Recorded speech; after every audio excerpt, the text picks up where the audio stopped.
Love is but a song to sing. Fear's the way we die.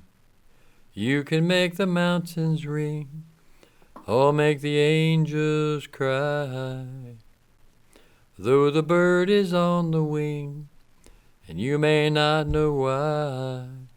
Come on, people now, smile on your brother. Everybody get together, try to love one another right now. Hello out there in cyberspace. You're welcome once again to The Straight Skinny Show. The website is thestraightskinnyshow.com. Personal information on Jerry's entertainment career, which is a side division of me, is jerrythegman.com. By the way, G-Man sings, and Corey sings. So we may be the only duo of singing podcasters in America. Who knows? We're going to do a fact check on that, see if we're the only singing podcasters in America. We have this question about rights to use people's music, so we're just going to, till we straighten it out, we're going to be singing ourselves a cappella. Okay, Corey, welcome to the show for the first time on the set. Normally, Corey is in the control room speaking from there, but now he's up close and personal. We're going to talk about the McCluskeys. On Show 5, when we had Tommy Lack on, one of my many co-hosts, we talked about the McCluskeys and what happened in the town of St. Louis. As you can see on the screen, the mob. When I see these so-called peaceful protesters, I would bet if you took a statistical analysis of how many have had any experience protesting, they're really basically amateurs. But think about this. Embedded, in my mind, in my opinion, I'll ask Corey here in a second, in my mind, these protests are infiltrated by professional protesters who are on somebody's payroll and are there simply to be the catalyst that incites these people to do dumb shit because they're amateurs and they go the way of the majority. That's what I said. What do you think, Corey? You think there's professional people in every one of these peaceful, quote unquote, peaceful protests that are actually professional people paid to incite riots and violence? You think that shit's going on? There definitely, I'm sure is. I mean, within any, the road to hell is paved with good intentions, right? So in any way that somebody tries to actually do something good and make a change and cause a mass group to come together for something good, and don't get me wrong, I mean, hey, we had the civil rights movement, and look at where the world's at now. It's definitely more of an open-eyed world, but at the same time, there's going to be the people to take it for their own personal greed and gain, much like with anything else. Yeah. The thing about the civil rights movement is it was very heavily promoted and pushed and protested by Democrats. But when it got to the Senate and the Congress, when it came time to pass the bills, the Democrats abdicated their positions, and it was the Republicans. If you fact-check me, because I'm right on this, you fact-check the actual history of the votes and the debates and all that went on during the mid-'60s with the Civil Rights Act, the Republicans, believe it or not, are the ones that got it passed. Fact-check me. But looking at this mob of people, and I was saying a minute ago off camera, Corey, they were actually walking to try and get to the mayor's house to rattle her cage to get some action out of her. For some reason, who knows why, they picked this poor guy McCluskey here. Of all people. And the irony really is, think about it. They're both, he and his wife are Democratic civil rights lawyers. How many black people have they worked for and helped in their life? And they have guns. I didn't know Democrats had guns. And they understood being attorneys. They certainly understood the Second Amendment rights and, legally registered firearms and the right to protect your property. They're frickin' lawyers. They know the law. Why then would the city of St. Louis come in, try and indict them under felony charges, and take their weapons? Now they're defenseless.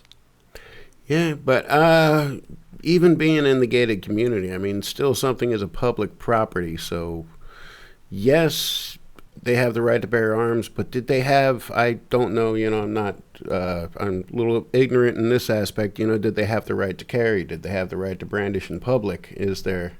Well, I think that's where the local authorities got them, because one blurb I heard on the internet was that they They didn't have the weapons over their shoulder or sideways. They were kind of like, they looked, they weren't like Tommy Lack said in Show 5. They weren't really well trained. They're like, she's aiming at the husband, he's aiming at her. They're waving them around like haphazardly. The trigger's right there. That son of a bitch could have gone off and shot 15 rounds and took a few people out.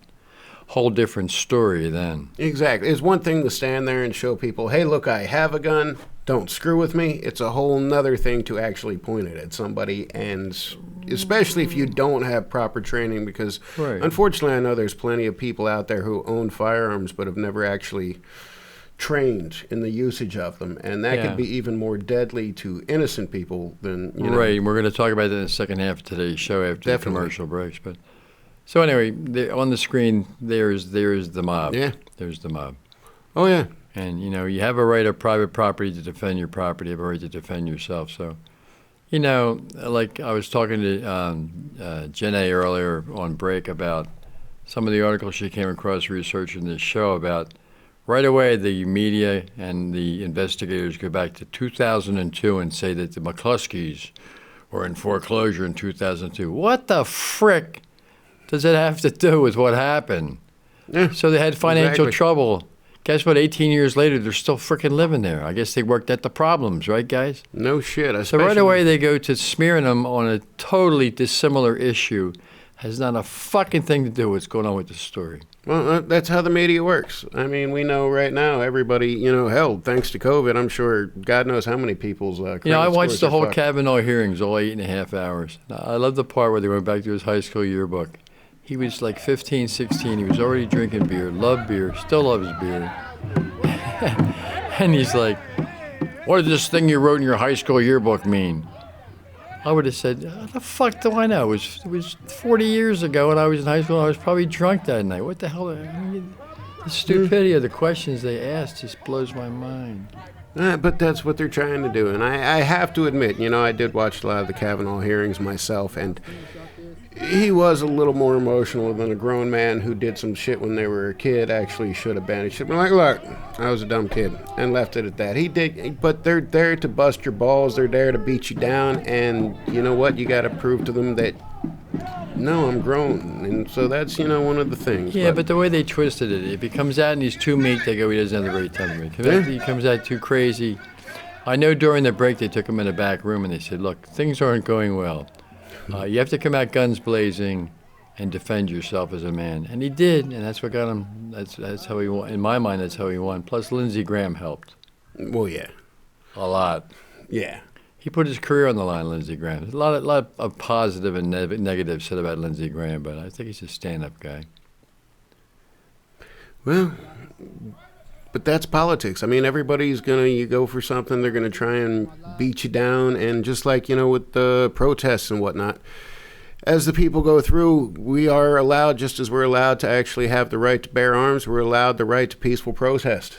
And as long as you're not completely, no, mind you, yes, a lot of it turned into riots, don't get me that. But as long as you're not turning it into riots, you still have the right to peaceful protest. And everybody agrees you have the right to protest. But again, it gets back to what I said a few minutes ago about and we can spend a whole other show talking about where that $460 million they've gotten so far is going to end up in whose pocket. Oh, yeah. But, you know, it's a funny quote when they say the rich people, they're different than us. Politicians, they're different than us. So what's up next on the queue, guys? All right. Yeah, let's take a look at... Let's see what the actual event was, because we can you can listen to the news being spun, but what you see with your eyes and hear with your ears is usually fairly accurate. Exactly. Now, and I know at the beginning of the video, it did not show anyone destroying the gate, didn't show them busting through it. It just kind of showed them walking through. And as long as it's, you know, a peaceful protest, there is a right to that. But like Jenny was saying, the guy's repeatedly saying, get off my property. This is private property. You want to walk down the public street? Fine. But you crossed the line. That was a red line. My gate's a red line. You can't come on my property.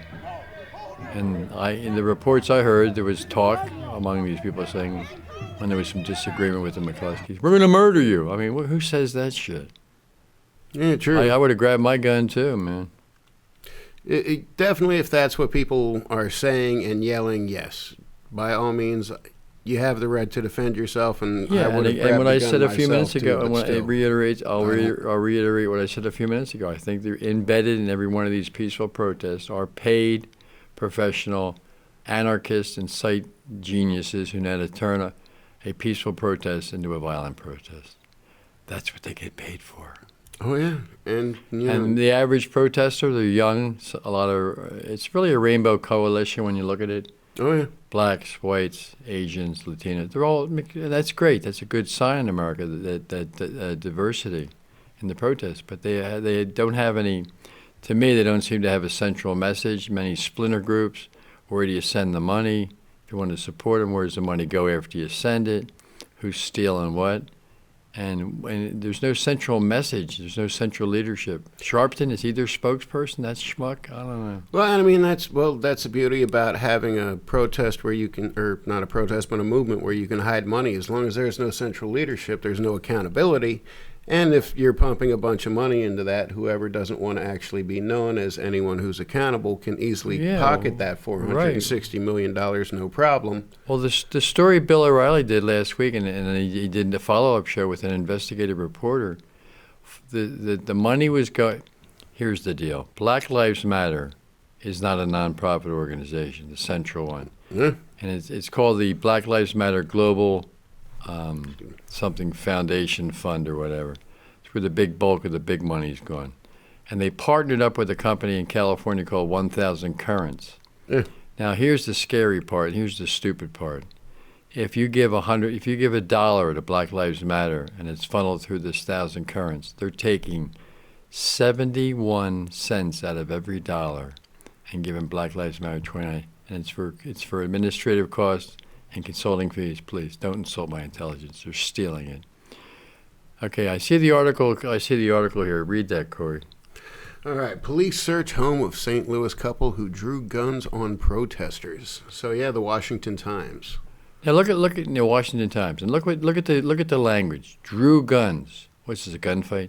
They drew guns. That word, drew guns. No. They didn't draw guns. They had their guns to protect themselves because they were being threatened with bodily injury and property damage.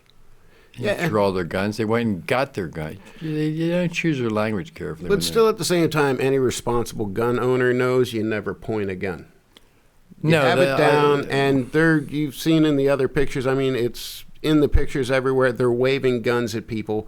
There's one thing amongst being a responsible gun owner and pulling your gun out to brandish it just to show people you have it. And there's another thing at waving it wildly around just to get people away and looking like a crazy person. And of course, the media is going to get those pictures and let you look like that crazy person. I couldn't agree with you more. And in the second half of today's show, the commercials, we're going to talk about exactly that, about training, about to get a gun, you have to be trained in the handling of that. We'll talk about that in the second segment. Most definitely. But, I mean, what else do you think about this story with McCluskey? Because,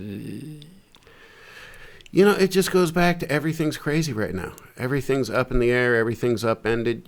Yes, all the people who had guns, who's normally, especially, in these gated community and the lives, you live in D.C. in a heavily... If you've gone down to D.C., you see that there's still a fair amount of poverty down there, and there's an extreme amount of wealth. So it's one of those areas that is more of kind of an uneven area. And yes, when that powder keg kind of almost blows, you're going to see stuff like this. Well, what I'm concerned about is vigilantism, because when they talk about the silent majority, and they are the silent majority. Oh, yeah. And they have a lot of the weapons in this country. And they're just sitting quietly back watching. Yeah. And I think that and I've heard this talk on the internet by many, many talking heads about, you really don't want to wake up the silent majority. Because they're capable of some pretty scary shit, I think, if you rile them up enough with these protests.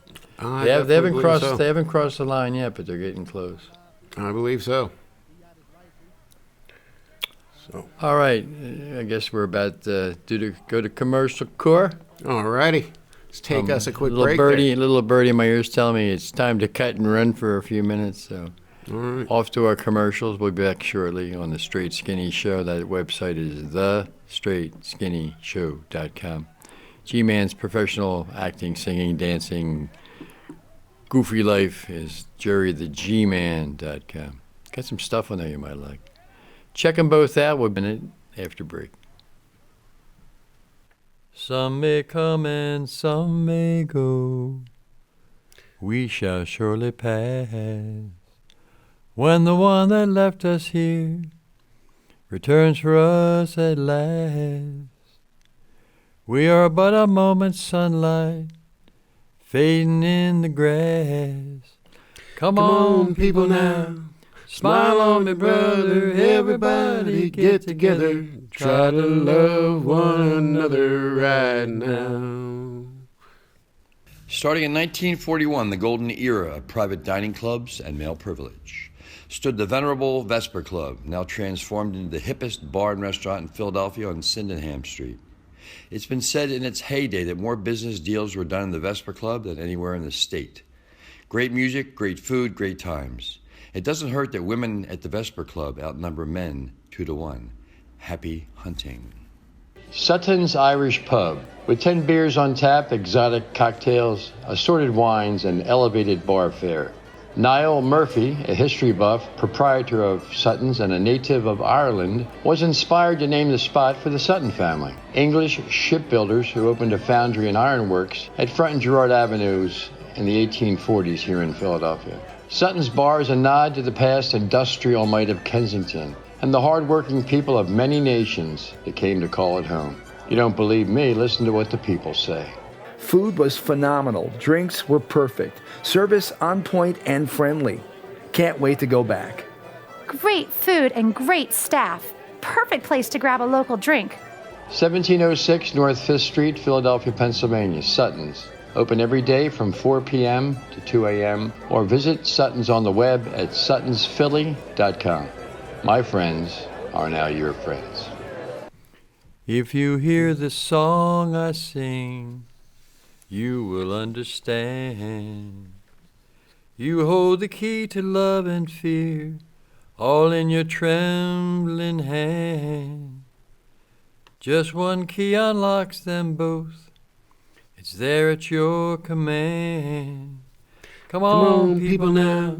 Smile on me, brother. Everybody get together. Try to love one another right now. Okay, back again on the Straight Cure after our break. The musical part of the show today is the singing podcasters Corey and the G-Man. It's a liability issue with publishing rights. We're trying to work through it, guys. We're trying to work through it. So I hope you like our singing. The choice of lyrics in the song I like. You know, let's get together. The name of the song is "Get Together" by the Youngbloods. And if you don't like our singing, I say you should donate so that we can afford to actually get the license. Yeah, we're going to start a GoFundMe. We're going to start a GoFundMe page for music lessons. We're going to get a voice coach. There you go, exactly. All right. And, of course, the website is thestraightskinny.show.com. Let's talk about guns, Corey. Yes, sir. McCluskey, when you watch the video, and we were just talking when we were unplugged for a minute, about the way these people are brandishing these weapons. Oh, yeah. When you look deeper into this story, you understand why, even though it seemed kind of cruel, because they were trying to defend their property, that they got nailed with possible felony indictment for brandishing and threatening people. Even though they're on their property, these people look like they had absolutely not a frickin' clue how to handle a firearm. Yeah. Now, I'm gonna make my position known here and see how Corey responds. I think owning a firearm in America should be a 30-day process. That allows time for a deep criminal background check, deep vetting. For example, if somebody was in the military and they were taught to kill, and they come back with PTSD, you got to dig a little deeper. When you vet these people, it takes time. So in my mind, it should be 30 days to get a weapon, rifle or handgun. 30 days. You have to do mandatory testing for, let's say, of the 30 days, you got to spend 12 hours at a gun range under a certified instructor. Yeah. And at the end of your training for those 8 or 12 or how many hours the legislators decide on, You have to pass a test, like a driving test for a car. You Yeah. know, if you're doing a car test, a driving test, and you start hitting all the cones, and you can't, and it takes you an hour to park or do a three-way turn, Jesus, man, they're not going to give you a license yet.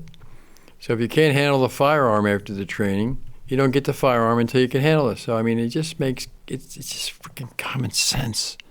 What are Yeah. your thoughts, Corey? I'm with you. I mean, basically anything that can kill someone if used the wrong way, we should definitely make sure that people actually know how to use properly. And it goes back to the protests. How many videos have you seen of cars just plowing through, fields of protesters? And same thing with a gun. I mean, you want to be able to. I know we saw a picture up here earlier during the break where Mrs. McCluskey there is just aiming her gun directly at someone with a camera. Kind of willy-nilly. You recording me? Yeah. It looked like she said, "Is that Exactly. mic on?" And you said, "What are you?" The guy's like, "Just don't shoot me. I'm just a Exactly. cameraman." He's got the Jesus. shotgun microphone and she's pointing a gun at him. I mean, it's not like he's going to. And yes, no. I mean, if you have something that literally could take someone's life with just a simple finger pull, you do need to actually be able to responsibly use it. And I mean, I came from Wilmington, Delaware, and we literally would drop to the ground when you hear something and then play, is it a gun, a firework, or a backfire? I mean, that's just, you get behind the brick and then figure out what happens. Well, So, or on the side of safety, but exactly. when you really, I had my initial opinion about the McCluskeys, and then the more I watch the information today and the other stuff I've seen, you start to question your thinking initially, and you say, well, should the protesters have come on their property? No. No. Should the McCluskeys have a right to have guns? Yes. Should they learn to use those guns? Absolutely, please. For their own safety. It looked like at some points in the video, Yeah. he's aiming his rifle at her. She's aiming her handgun at him. They're freaking married. I could see marital problems at the house. There'll be a 911 call for a domestic problem with gunshots fired. Exactly. And I mean, it's just common sense. I don't know how many people, have bought guns and never fired them. And it's just, by the time you actually learn how to use if somebody breaks into your house, by the time you get a gun and fire it, even if you feel threatened, what are the odds you're actually going to hit someone? What you're aiming at. Exactly. So, Which is how these children in Chicago are getting killed. These guys are bad shots. They're holding the gun, goofy. They don't have. The criminals have had no. The criminals, a lot of them, have had no training either. exactly. They're holding the gun sideways, upside down, up their ass. I mean, they know what they're doing. And I mean, that's the problem. Unfortunately, yes, we do need that in America. The Second Amendment, I definitely agree with you, is important because yes, we don't want at one point in time like we had back in the day, which I think with as many people as there is right now, the government to kind of overcome us. But at the same time, yes, there is illegal weapons out there, and you do in certain areas want to be able to defend yourself. But at the same time, the people with the illegal weapons, most of the time, I mean, they say in a firefight with the police, there's a 33% actual, hit rate of somebody shooting something and actually hitting the target they're aiming for. Yeah. Let's talk about when we're talking about gun control and gun rights. There's so many problems confronting this country right now. I call it the crisis du jour. Yeah. What gets attention? For a while. For example, you have like a Parkland shooting, and then the media is all over gun control. They're not talking about gun control much anymore. They're talking about coronavirus, and then on to the next topic of the day. And we were talking off break about, with the news media, their basic formula is, if it doesn't bleed, it doesn't lead. Yep. So, they're always pushing the hot topic buttons. But the problem is nobody's getting anything done. It seems to be, like I call Mayor de Blasio de Blabio, because all he does is blab and nothing gets done in New York.